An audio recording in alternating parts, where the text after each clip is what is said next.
Have you ever apologized when someone else bumps into you? Felt guilty for taking the last item on a shelf? Or felt like you are holding other people up when the cashier takes too long ringing your stuff up? Most people think they are just being polite or undecided. But there are actually deeper motivations that drive these behaviors people do not realize, and a hidden reason that links them all. In this video, we look at 7 behaviors people do in supermarkets, often without even knowing it. You might just learn something interesting about yourself. A lot of people apologize when someone bumps into them, even if it's not their fault, or feel uncomfortable choosing between items when other people are nearby. At first glance, this can look like simple politeness, but there is something strange about it. People are not born assuming they are the problem when someone else caused the accident. And we have a right to take our time to decide. However, for many people, accepting blame and not taking up other people's time feels normal. Let's talk about what's actually happening here. People who are constantly blamed for things they did not do might learn that arguing, defending themselves, or pointing out what really happened can make things worse. So their brain adapts. It learns to apologize first. Eventually, the habit becomes so automatic that their lips say sorry before their mind has even worked out whose fault it was. And it does not just happen in supermarkets. They might even do it in other areas of their life. They might step aside and let other people's needs, opinions, and opportunities come before their own. For years, their brain learned that taking up less space was safer. Here is another interesting thing people do in supermarkets without thinking about it. They take ages deciding between similar products. Maybe 2 different flavors of crisps. They might place one in their basket only to come back later and choose the other flavor. Or they take both flavors. Some just give up and leave without taking any.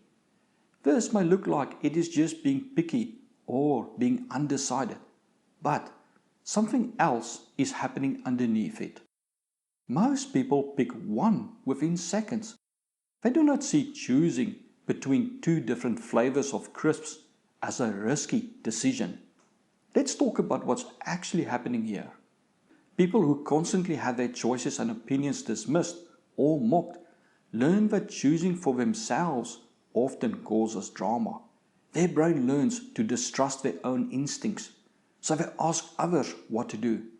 Eventually their brain may even second guess every idea they have and automatically seek assurances from others. They may even ask strangers in the store what flavor of crisps to buy. With no one to ask, buying neither or both feels safer than making the wrong choice. And it could affect other areas of their life as well. This may affect their career, their relationships, even opportunities that could have changed their life. Because when people don't trust their own judgment, every decision starts to feel dangerous. The next behavior is so subtle, people barely notice when they do it in a supermarket. They change what they say and do to manage other people's emotions. Maybe they leave an item instead of asking someone who is blocking the item to shift slightly. They might leave an item instead of asking an employee who looks unhappy for help. They might even forgo asking the cashier for something that takes time when a customer behind them looks impatient, even if it will only take the cashier a few seconds to do. At first, it looks like they are just being polite and not wanting to inconvenience others. But that's not the full story. Most people don't care asking someone to move so they can get to an item.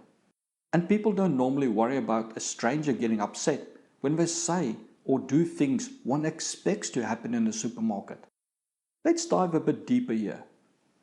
People who interacted with others who randomly get triggered over anything learn that they have to guard their words and actions. And when they are also blamed for the other person's outbursts, they learn that when someone gets upset, they are expected to fix it. They might even learn that they are responsible for other people's emotions. So they start to adapt their words and actions to manage other people's emotions. Eventually, they may be more focused on other people's emotions that they suppress their own. Here is something people do that they might notice, but it often becomes so normal for them that they seldom think about it. They feel guilty for being able to buy stuff others cannot. They might even feel uneasy treating themselves. Maybe they wait until no one is in the aisle before taking an expensive item. They might even hide an expensive item under other cheaper items so other people cannot see it. They may even explain and justify their expensive purchase to the cashier without being asked.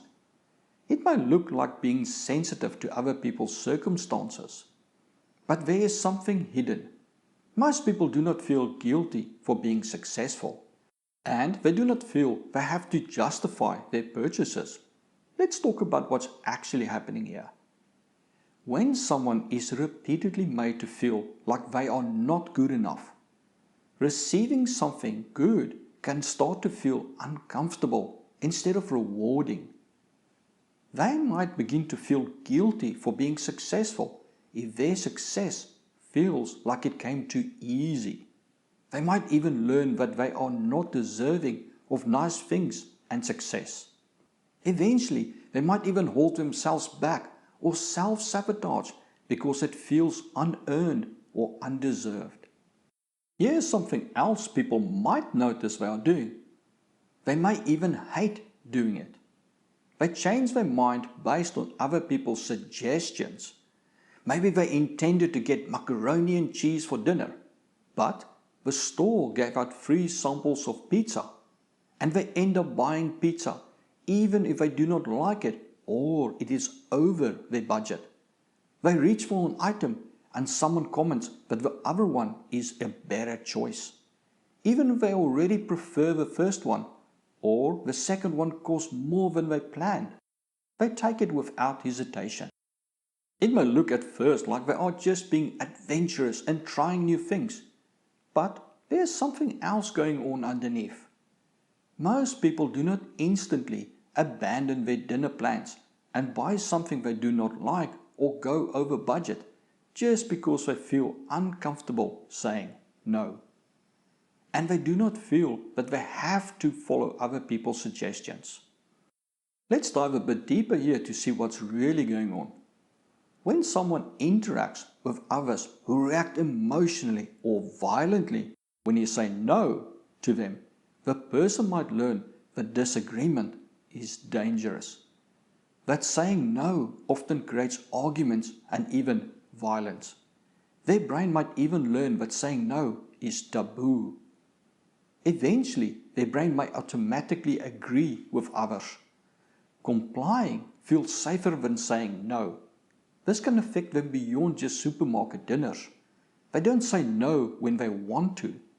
They do things they do not want to and stop doing things they want to do. So over time, complying becomes a default. Here's another thing some people do in supermarkets without really noticing it. They pick up an item, study it, maybe even reading the label several times, then put it back, only to come back a few minutes later and study the item again. They may take the item and put it back several times before finally taking it. They might even hover near the checkout, reviewing the item several times before finally committing. They might even abandon the item while they are at the checkout, even if they can afford it and want it. At first, it looks like they are careful shoppers, but it is not the full story. Most people do not repeatedly abandon a choice they already made, and they do not repeat the process just before checkout when they already have an item in their basket. Nor do they abandon something they want and can afford at checkout. Let's look a bit closer at what might be happening here. When someone has experienced situations where their choices were criticized, corrected, or led to unwanted consequences, they learn that decisions can be judged later. Their brain learns that decisions need to have good reasons. Even small choices start to feel like they need justification, even years later. Committing to something, even if it seems insignificant, like what brand of soda to take, can be judged and held against them later. This can have far-reaching effects on other areas of our life. Their brain begins to treat commitment as something to delay or avoid. They may delay starting projects even when they are ready. They might struggle to finish decisions about work, study, or personal plans, not because they don't know what they want or lack the ability, but because committing risks being wrong. Mistakes start to feel like something that will be judged later, not something you learn from. Here's something else some people do in supermarkets without realizing it. They might move quickly through aisles even when there is no reason to rush. They wait for people to leave an area before going there themselves. Even when they need something, they may hesitate if someone else is standing nearby. They try to avoid eye contact with other shoppers.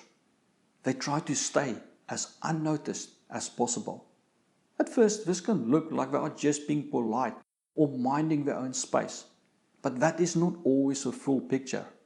Most people do not change how they move through a store based on whether other people are watching, and they do not feel the need to wait for spaces to clear before simply picking up what they need.